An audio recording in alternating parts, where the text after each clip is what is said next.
So here we have the Kia Sportage on a 69 plate. I'm going to start off by showing you inside the boot, and then we'll hop in and run through some controls on the inside from there.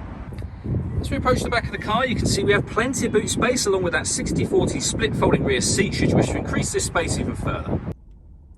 Okay, now that we're inside the car, we're going to start with the dials. On the left-hand side, we have the rev counter and coolant temperature gauge, and on the right-hand side, the speedometer and fuel gauge.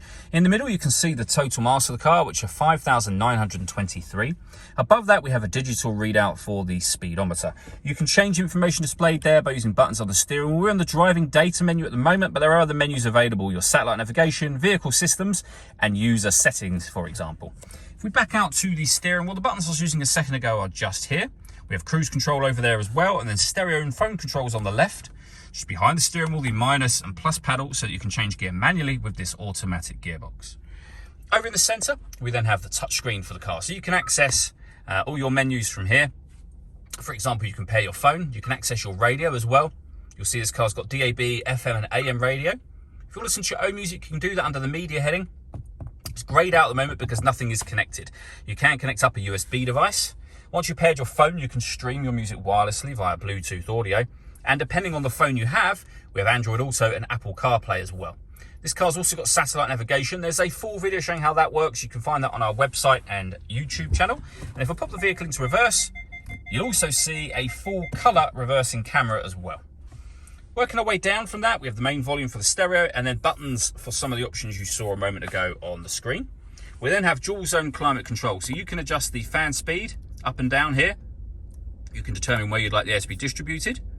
You can adjust the driver temperature, the passenger temperature. When you're happy with those settings, you can turn your air conditioning off, back on again, or hit auto. The car will now maintain the temperatures you've asked for by taking full control of the fan speed, which you can hear it doing now, and the direction of the air. Any manual adjustment will override that straight away, and any adjustment you make will show temporarily along the top of the screen, so you'll be able to see the temperatures you set, for example.